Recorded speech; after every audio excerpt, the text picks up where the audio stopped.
what seems to be the root of the claim made against Zionists, Jews in Israel, is that ultimately this land was stolen. Mm-hmm. Is there any validity to this argument? No. And yes, I'm going to make a very black and white answer to that question, but I'm going to give, obviously, context and history. The concept of stolen land, I think, is a feeling rather than reality. Okay? And I already touched on that, right? You come in, you say, I bought this land, and that person then has to leave that land. It feels like your land is stolen from you. But we have to look at the history. And I studied history. That's my focus, and I need to go into it a little bit. And I'm sorry if I might go into it a little bit too deep for some people, but I think it's really important. Yeah. We already spoke about early immigrants, late 1800s. Jews returned. They bought land. They settled that land. They worked that land, and they slowly but surely saw this land start to flourish. And nothing happened by force. No, not at the beginning. Okay. Not at the beginning. And again, I don't know, we'll talk about that term. But no, we came in and maybe, yes, if somebody comes and said, this is land that I have now purchased, and the Arab who was living there said, well, I'm not going anywhere, then yes, they might have had to be removed by force. But again, it was done legally. It was done legally. There's no stealing. So, exactly. When we say stealing, we're implying an illegal theft of some kind. And that's not what happened. Now, as time went on, what the Jews started to develop more and more was Zionism, this notion of Jewish liberation, Jewish nationalism. Let's create a Jewish state in this land. And then we got the support of the British. 1917, we get the Balfour Declaration that says that Her Majesty the Queen views in favor the establishment in Palestine of a national home for the Jewish people. A term, national home, that's going to be heavily disputed over the next 3 decades, from the 1920s until What's to dispute? Israel is established. What does that mean? Right. Is it a home? Is it a sovereignty? Is it autonomy? Is it just a place where they can live, maybe under somebody else's leadership? Or is it full-blown independence? Right. It wasn't clear. It did talk about how we cannot prejudice the people who are already living there.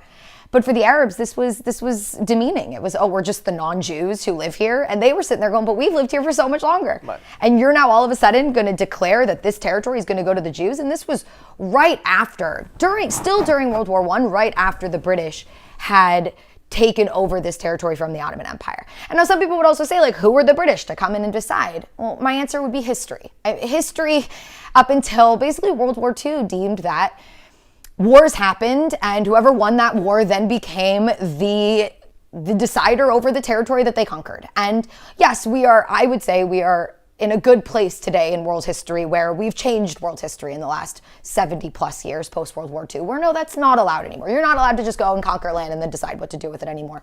Protection of the little countries, protection of the little guy. Tell it to Russia. Well... There's a consensus that it's wrong and not allowed. Yes, okay. Exactly. And that doesn't mean that everyone follows the law, but there are now laws to prevent this. But the British did then, post-World War I, the British mandate was drawn up, and this became legally binding. This was an international treaty recognized that the British mandate stated what was said in the Balfour Declaration, which was that this territory was then going to become a national home for the Jewish people. And the territory that I'm talking about at that time was what is today Israel, the territory between the river and the sea, and Jordan. Now, and what became Transjordan and what is today Jordan. Eventually, the British will chop off Jordan before that is ratified because of other political issues, and I don't want to enter those. But again, they said that the territory between the river and the sea was now going to become a national home for the Jewish people. But as time went on, the Arabs, some, not all, but some of the Arabs living there, specifically led by the Grand Mufti of Jerusalem, Hajj Amin al-Husseini, will say, no, Jews shouldn't have a country here. This is our land. And he was both an Islamic leader and the leader, to a certain extent, of the Arab community there. And a massive anti-Semite. Oh, yeah. I mean, very clearly so. And a Hitler ally. From eventually a Hitler ally, but you don't even have to start there. Go to 1920, the Nabi Musa festival in Jerusalem, when he called for the massacre of Jews, and that was the first. And then it happened again in 1921, and then again in 1929, and the Jews slowly started to realize, well, maybe we can't live here side by side with the Arabs. Maybe the Arabs don't want to live in our national home, which, you know what, is very legitimate. It is very legitimate for Arabs in that land to say, we're Arabs, many of them Muslims, and why would we want to live in a Jewish home? Why would we want to live in a Jewish state? But it's not like they're living in an Arab home.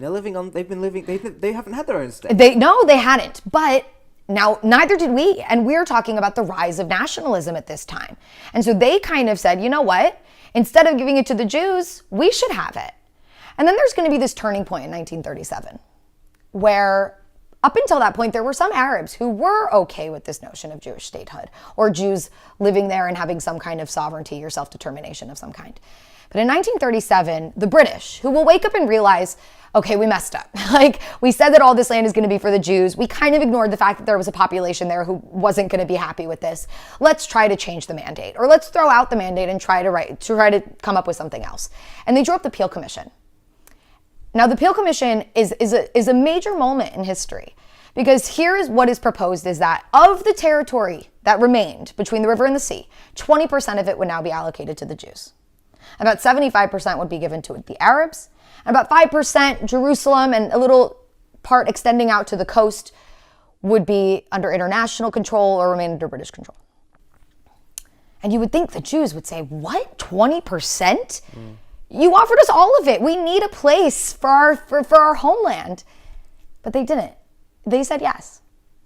Now, obviously, context matters. It was 1937. 2 years earlier, Jews had gone through the Nuremberg laws of Germany, and we saw a massive rise in anti-Semitism in a very scary way. And some Jews kind of saw those alarm bells going off in their head, and they said, I'm getting out. And we had mass Jewish immigration. The largest amount of Jews immigrated to what was then Palestine, the British Mandate of Palestine, in 1936. And so we very much desperately felt like we needed a country at that time for Jewish protection, for Jewish survival, to protect Jews from a potential future threat. And so we said yes. And this will be the moment when Arab leadership collectively is going to come together and say no. No to a Jewish state in any borders. They do not have a right to be here. Now, again, sovereign here, I should stress, because King Abdullah, for example, in Transjordan at the time said, they could live here, no problem. But they'll just have autonomy under me, and I'll protect them. And for the Jews, we almost did exactly what you just did, a little because we heard it before. And we had been hearing it for 1900 years, where everyone told us, yeah, live here, you'll be fine. And we were for a while. It's enough already. And then we weren't anymore. Yeah. And how long is it going to take for then him to turn on us? Maybe he would never have, but we don't know, and we don't trust it anymore. And we didn't at that point. So the Peel Commission never went through. And there was 2 more years of violence, because this was all happening during another Arab revolt against Jews and the Brits, by the way, at this point. And then obviously we have 10 years of, I would say, probably the worst time period in modern Jewish history, which was World War II and the Holocaust. And that notion of Jewish protection, the notion of you're not going to protect us, we're the only ones who can protect ourselves, became very real, not just for us, but for the rest of the world. That by the end of World War II, almost nobody could say to the Jews, don't worry, we'll protect you, because they didn't. Not just Europe. It was the United States who turned those boats around and sent us to go drown in the sea. It was Canada who just recently apologized for what they did in not accepting Jewish refugees during World War II. It was the British who didn't allow Jews into Palestine because of the quota that they had set in 1939. So it became very real for us that we need a country, and you guys have now all made that very real for us. So comes 1947, and the UN tries again. Because the British at this point had handed it over to the UN. We don't know what to do. We tried in 37. Now we went into this crazy war. We've been killed now by both the Jews and the Arabs. We're done. You deal with the problem. And the UN in 1947 says, let's divide the land. Just like in the Peel Commission. But this time, we're going to give 55% to the Jews and 45% to the Arabs. This was the UN partition plan, right? And Jerusalem, just like in the original, would be an international zone, even though it had been a majority Jewish since the 1860s. And it had pretty much only ever been a Jewish capital. And what would happen if you were a Jew living in the part that was going to become part of the Arab land, or vice versa? And according to the plan, each would stay. No one would move. There was no population transfers discussed at this time. States. 2 separate states, each within them a minority of the other. Okay.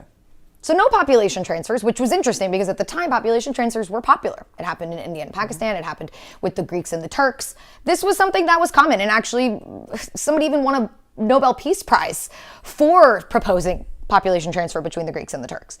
But no, each will remain living where they're living, and each will have a state of their own. And the Jews obviously said yes. We said yes to 20%. Obviously, we're going to say yes to 55%. And the Arabs yet again said no. And now again, I need to stress this, and I'm going to stress this throughout. 1937, it was Arab leadership, and 1947, it was Arab leadership. I don't know what the Arabs on the ground would have said had this gone to a referendum, right? But the Arab leadership said no. But they went one step further in 1947, unlike in 1937. They said, let's go to war. And instead of dealing with these future agreements that are going to attempt to give the Jews some land, let's just get rid of them. And I might sound like I'm talking in extremes, but if you look at the quotes from Arab leaders, when they sent their fighters into the land, they talked about annihilation of the Jews. They talked about eliminating the problem. Yep, there's 600,000 Jews living here and 1.2 million Arabs. They were the majority, obviously. 1939 the white papers limited our immigration to an extreme, so of course they were a majority. But they said, we'll easily get rid of them, and then we won't have to deal with this. But can't you at least see, I mean, let's just try and play, devil's advocate. Sure. Could you not at least see why they're upset when they're only getting 45%, yet they're twice the size? Sure. I completely can concede that point. The point that I guess I would say in return was the acknowledgement that 60% of the land that was given to the Jews was barren desert. Mm-hmm. Okay. All of the good land, the plush land, much of it, not all of it, but much of it was given to the Arabs. Okay. And yes, you could say that. I would also say, with all due respect, negotiating is a risk. And in 1937, when you refused an offer that would have given you 75%, you took a risk. You took a gamble. Yeah, but they're saying, and again, I'm just thinking from their perspective, what are you talking about splitting the land? Like, our vision is, nationalism's on the rise, and we're going to make this whole thing our land. I'm not interested in any Jewish states, so we want 100%. That's fine. You know what? And they chose war to try to make that a reality, right? Realizing we're not probably going to get it any other way because there's a Jewish population here and that Jewish population continues to rise. Yeah. And then they lost that war. And so again, it was another gamble. Very legitimately, I get it. Fine, you decide you want all of it. And the only way you realized you were going to get that was to go to war. But to achieve that, you would have had to win that war. And you didn't. Okay, but is this where now the narrative comes in of the Jews stealing the land? Exactly. And that's why I was building up to this point. Because so I think all of that contextual history is so incredibly important. Because the notion of stolen land makes it seem like we came in and aggressively and violently said to the people living there, sorry, peace out, get the hell out, we don't want you here, and we violently took over this land. Right. When the history just shows the complete opposite. The Jews were going by international law. We were trying to do it legally. Yeah. We were trying to compromise. We accepted 20% of the land. We could have also adamantly put our foot down and said 100% of it was offered to us. We're not going to accept anything less than 100. And not only was it offered to us, but it is in a legally binding document, the British Mandate. But we didn't. We acknowledged their claims. We acknowledged that they wanted to live there as well and not amongst us. And so what you see here is one side willing to compromise, willing to concede territory for the purpose of stopping bloodshed and there not being more war. And the other side, the Arab leadership, saying no. And in that war that they chose, that started on November 30th, 1947, where Arab militias began to attack Jews in the land, and eventually on May 15th, after Israel declared independence, the Arab world joining in, the Arabs of Palestine, the Arabs who were living there, became the victims of this war. And anybody who tells you otherwise is wrong. They've either fled. The Arab leaders guilted them very oftentimes into leaving because if they had stayed and ended up in a Jewish state, they would have been seen as traitors. And then, yes, we as Jews, we expelled them. When we felt it was necessary for our survival and our protection, we expelled Arabs from what was going to become the future Jewish state. But don't ever let anybody tell you that there was a policy of getting rid of all the Arabs. Because by the end of that war, 160,000 Arabs remained inside of what was the Jewish state. Why would they have wanted to sometimes expel an Arab village or something like that? If you look at the plan that was brought up, where we said we have to kind of go village to village, it was we had to clear out hostile villages that were going to be on our borders, the borders of the future Jewish state, which any military person would tell you that's really legitimate. That makes sense. We were fighting a war, not just for more territory. We were fighting a war for our survival. They were very clear. At the end of this war, if we have our way, you will be in the sea. We had the sea to our backs. We didn't have a home to return to. This was it for us. Europe had made that clear. The United States had made that clear. Everybody had made that clear. We were fighting for our survival. And the worst part is that we look back and we say it all could have been avoided had compromise been accepted, had war not been started. Even if they didn't like it. So then you counteroffer. You say, you know what? No, I don't agree to them having 55%, but give us this amount and give them this. But none of that happened. They chose war thinking that they would win, and it was a gamble. And they gambled with the lives of their people and with the territory of their people, who eventually became refugees. And I gotta say, towards the end of that war, the Jews, the Israelis now at this point, because this is November of 1948, after Israel had declared independence, said, at the end of this war, if the Arab world gives us peace and recognition, those refugees can come back. We're not worried about our majority because many Jews are going to immigrate in and there won't be a problem here. And they can live here amongst us. And then that war ended. And not only did we not get peace and recognition, but the head of the Arab League at the time, Rahman Azam, came forward and said that those refugees who Israel will allow, who will bring back and allow them to return, they will act as saboteurs from within the country. And they will destroy the country from within. And you can say that Jews are paranoid. We're not paranoid. We look at our history, we look at reality, and we say we have genuine fear. And yes, maybe today you could say, it's a little crazy to think that you guys have an existential threat. But in 1950, it was not crazy. Contextually speaking, in the 10 years prior, 33% of the Jewish population, 6 million Jews out of 18 million Jews, had been wiped off the face of the earth. And then the Arab leadership were saying that they were going to try to do it in our land. So we took them seriously because we learned in the 15 years prior that when somebody says that they're going to try to destroy you, to believe them. And how long did this war last? It lasted from November 30th, 1947. That was the first phase. The second phase began on May 15th, 1948. After Israel declares independence on May 14th. That's when the other Arab nations get involved. Yes, that's when Lebanon, Syria... Well, Jordan was the only one that had already been involved in the war prior, but they also will continue their involvement, Egypt and Iraq, with assistance from Saudi Arabia and Yemen. So we're talking about the Arab League, the Arab world at this point. And it will end in the early months of 1949, February, March, April, when different ceasefire agreements will be signed between us and those countries. And are you saying that in that period, Israel committed no sins? No, absolutely not. Absolutely not. I think anyone who would say so is either blind, lying, or delusional. No. We were fighting a war, and during a war, people will commit atrocities. It's an unfortunate reality of war, and I'm not excusing it, by the way. However, policy, we never had policy that were sinful. We had policies of survival. And sometimes when you survive, you have to do things that you're not proud of or that you wouldn't do in any other circumstances. Right. That's the reality of survival. Right. And to frame it any other way would be wrong because they were calling for our annihilation. And we took them seriously because of everything that we had gone through in the 10 years prior. So no, people became victims. People were forcibly expelled from their homes. And I look to those people and I would say, it is tragic what happened to you. It is tragic. And I have genuine empathy for Palestinian refugees today who hear those stories from their grandparents where that happened to them, who hold those keys of their grandparents' homes where they thought they would be able to return. And it is a sad reality that they were not able to. I think we need to ask the question of who is to truly blame for that reality. Because in 1947, on November 29th, had the Arab world accepted that reality, every bit of this could have been avoided. They gambled with their own people.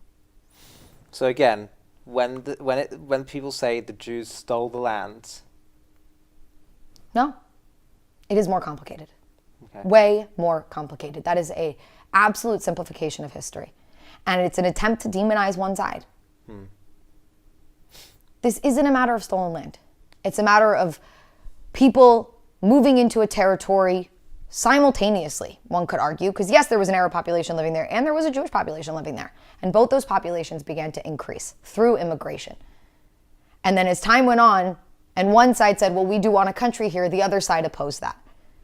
And more there were attempts to compromise. And there were failures of those compromises. And one side chose war. And then they lost that war. That's not stolen land. That's a different story altogether. You might not like it.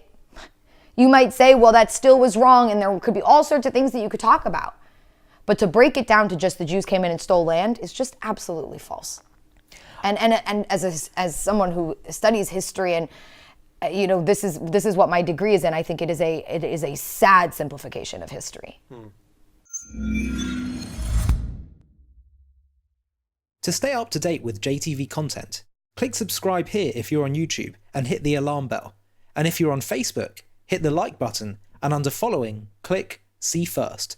If you enjoy watching JTV content and want to help us continue to grow, please consider making a donation to us by clicking here.